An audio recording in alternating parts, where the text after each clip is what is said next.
CM Bhupesh Baghel का बयान। मुख्यमंत्री भूपेश बघेल ने तेलंगाना चुनाव को लेकर कहा, तेलंगाना में सभी दल के स्टार प्रचारक पहुंचे हुए हैं, वहां जबरदस्त चुनावी सभा और कश्मकश देखने को मिल रही है। राहुल गांधी और प्रियंका गांधी भी लगातार तेलंगाना का दौरा कर रहे हैं, वह भी हमें कांग्रेस की सरकार आती हुई दिख रही है। पीएम मोदी के राहुल गांधी को लेकर दिए गए बयान पर सीएम बघेल ने कहा कि जब आप दूसरों को मूर्खों का सरदार बोलते हैं तब आपको बुरा नहीं लगता, जो आप दूसरों को दे रहे हैं आपको भी वही मिलेगा। लौट कर जब बात आई तब बुरा मान गए। बृजमोहन अग्रवाल के कर्मचारियों को ट्रेनिंग देने वाले बयान पर तंज कसा और कहा कि परिवर्तन निदेशालय और इनकम टैक्स डिपार्टमेंट की वजह से सभी कर्मचारी पहले से ही दबाव में हैं। बीजेपी अब जबरदस्ती क्यों नौटंकी कर रही है? हमने चुनाव के दौरान देखा है कि सामग्री बांटे जाने की शिकायत के बावजूद उनके खिलाफ कोई कार्यवाही नहीं हुई। सभी को धमकी दी गई है कि देख लो, ईडी और आईटी तुम्हारे यहां भी आ सकती है।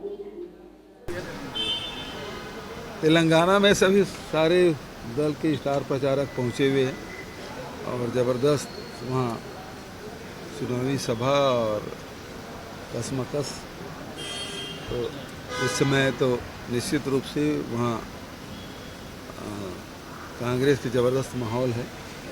खड़गे साहब, राहुल जी, प्रियंका जी लगातार वहाँ जा रहे हैं और जो रुझान जो दिख रहा है वो कांग्रेस के पक्ष में दिखाई दे रहा है।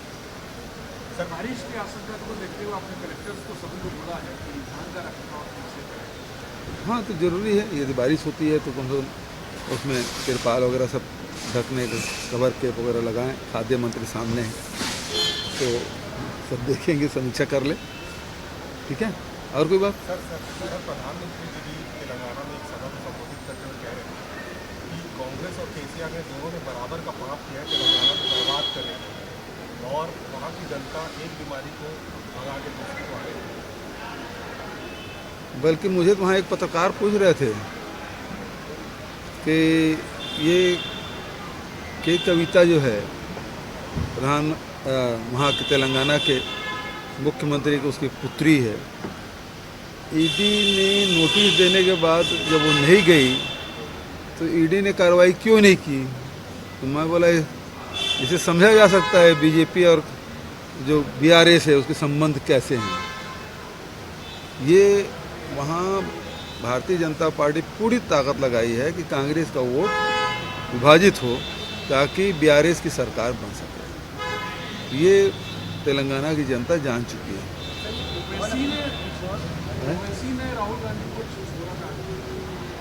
अब वो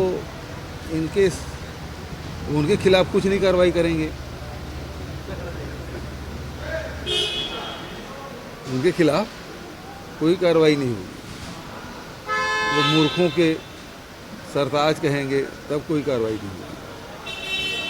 हाँ, जो जनता बोलती है यदि वो राहुल जी बोल दे तब उसमें शिकायत भी हो जाती है, कार्रवाई भी होती है, नोटिस भी हो जाता है।